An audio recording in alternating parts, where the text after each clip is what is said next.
नमस्कार दोस्तों, आज कृष्ण जन्माष्टमी के महोत्सव पे बात करते हैं भगवान श्री कृष्ण और कर्ण के बीच हुई सबसे मार्मिक घटना के। भगवान श्री कृष्ण सोचते हैं कि अर्जुन के जीतने में एक ही रो रहा है, एक ही व्यक्ति है जिससे माधव को भी लगता है कि शक्तिशाली रहा तो मेरा दोस्त मेरा भाई युद्ध हार जाएगा। भगवान ने उसे कितने प्रेम से टैकल किया है। राजनेताओं को कूटनीति भगवान श्री कृष्ण से सीखना चाहिए। जब संधि फेल हो गई तो युद्ध लेकर माधव लौटे तो विदुर के घर पर वही सुबह कुछ मेहमान आए थे, भगवान श्री कृष्ण से मिलने आए थे। तो विदुर के द्वारपाल ने कहा, अंगराज कर्ण आए हैं। विदुर ने पूछा, क्या मुझसे मिलना चाहते हैं? उनसे कहिए राजसभा में मिले, हम अभी अपने अतिथि में व्यस्त हूँ। और अतिथि भी कौन? माखन चोर। द्वारपाल ने कहा, जी नहीं, वो आपसे नहीं मिलना चाहते, वो आपके अतिथि से मिलना चाहते हैं। भगवान श्री कृष्ण ने कहा, उन्हें आदर पूर्वक अंदर लेके आओ। कर्ण अंदर आया और भगवान श्री कृष्ण को प्रणाम किया।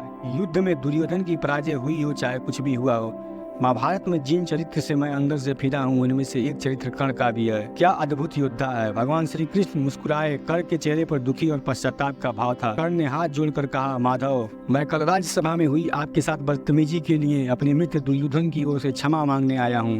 भगवान ने कहा, तुम जैसा मित्र ईश्वर सबको दे, इतने बड़े अपराध के बाद भी क्षमा मांगने आ जाते हो। कर्ण ने कहा, माधव, यदि आप हमें थोड़ा सा भी प्रेम करते हैं तो मेरे मित्र को क्षमा कर दीजिए।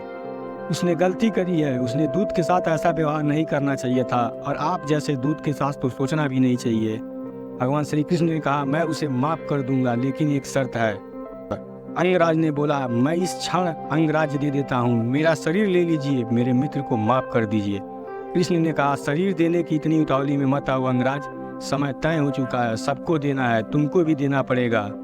इतना करो, अब मैं वापस पांडवों के पास जा रहा हूँ, हस्तिनापुर की सीमा तक मुझे छोड़ाओ। अंगराज कर्ण ने कहा, इससे बड़ा सौभाग्य क्या होगा, मैं आपको छोड़ने चलूँ, आइए मेरे साथ रथ में बैठिए। भगवान श्री कृष्ण ने कहा, ठीक है, मैं तुम्हारे रथ में बैठ जाता हूँ। यदि आपकी कार में कोई बहुत बड़ा आदमी बैठ जाए तो ड्राइवर से मत करवाना, खुद करना। कर्ण ने अपने चालक से कहा, नीचे उतरो, इस रथ में त्रिलोक का स्वामी बैठने वाला है, ड्राइव मैं करूँगा। कर्ण खुद ही एक ड्राइवर का बेटा था, वह रथ चालक का बेटा था। कर्ण रथ चलाने लगा। भगवान श्री कृष्ण पीछे से आकर के उसके पास बैठ गए। थोड़ी देर बाद उसका रथ छोड़कर अपनी रथ पे बैठा लिया। वहाँ भी रथ कर्ण ही चला रहा था। इसके बाद भगवान श्री कृष्ण ने उससे बातचीत करनी शुरू कर दी।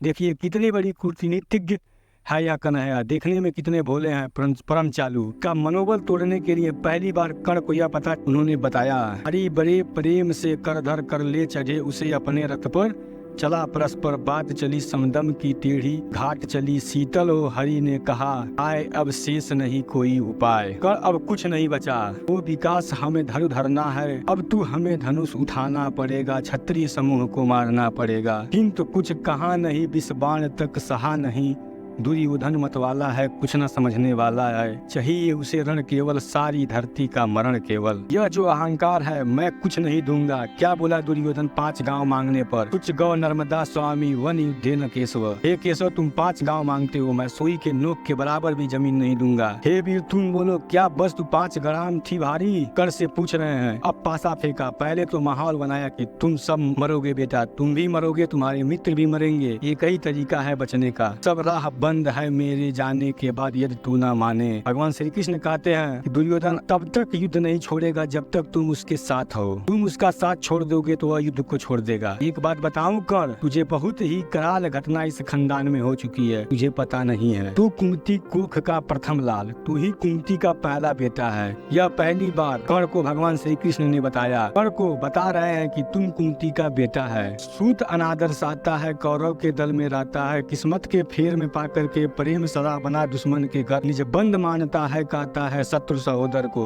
लेकिन दोष नहीं तेरा कोई, कहा मान इतना मेरा, अब चल मेरे संग जहाँ 5 भराता तेरा, काम कर मेरे राह उतरियो मत। अब मैं हाँक रहा हूँ, अब सीधे वह वहीं जाके रुकेगा जहाँ तेरे 5 भाई हैं, जिसको जिंदगी में किसी ने भाई नहीं कहा हो, जो माँ की पुकार के लिए जीवन भर तरसा हो, उसकी जिंदगी का सबसे बड़ा प्रलोभन दे रहा है हमारा कन्हैया। क्या कह रहा है हमारा कन्हैया? पिछड़े भाई मिल जाएंगे, सब मिलकर मौज मनाएंगे, कुंती का तुम्हें परम ज्येष्ठ बल बुद्धि में परम श्रेष्ठ तरुण भीम पहनाएगा, भीम तेरे को चप्पल पहनाएगा। कैसे कैसे लालच है, कैबिनेट मिलेगी, वही कोई छोटी मोटी कैबिनेट नहीं, सीधा प्राइम मिनिस्टर। अर्जुन तेरा कमांडो बनेगा, नकुल सहदेव अनुचर होंगे, सब लोग तुझे पहचानेंगे, असली स्वरूप को जानेंगे। खोई मरी को जब पाएगी, आखिरी दाव जो मारा है, कोई मरी को जब पाएगी, कुमती न फूले समाएगी, कुरुराज स्वयं झुक जाएगा, संसार बड़ा सुखमय होगा, कोई कहीं ना दुखमय होगा, संगीत खुशी का गाएंगे, तेरा सौभाग्य मनाएंगे। आखिर में ऐसी बात कहता है और कौन दुनिया को जो देता है वह भीख मांग रहा है। आखिरी में ऐसी बात कहता है, और कौन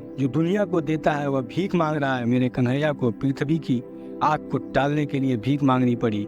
गुरुराज समर्पण करता हूँ, साम्राज्य समर्पण करता हूँ, ये सब कुछ तू ले ले, बस एक भीख मुझको दे दे। लेकिन कहते हैं कर्ण ने सब कुछ ठुकरा दिया। उसके बाद भगवान श्री कृष्ण कुंती को भेजते हैं कर्ण को समझाने के लिए। तब कर्ण कहता है, माँ तुम्हें वचन देता हूँ कि तेरे 5 बेटे जीवित रहेंगे। अर्जुन को छोड़कर मैं किसी के ऊपर शस्त्र नहीं उठाऊंगा, लेकिन अर्जुन को छोड़ूंगा नहीं। अर्जुन मर जाएगा तो मैं युद्ध समाप्त करवा दूंगा, तब भी तेरे 5 बेटे जिंदा रहेंगे। अगर अर्जुन का दाव चल गया और तो मैं मर गया तो भी तुम्हारे 5 बेटे जिंदा रहेंगे।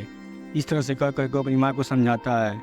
Thank you for watching. Krishna Janmashtami की हार्दिक शुभकामनाएं। वीडियो पसंद आए तो चैनल को लाइक और सब्सक्राइब करना ना भूलें। धन्यवाद।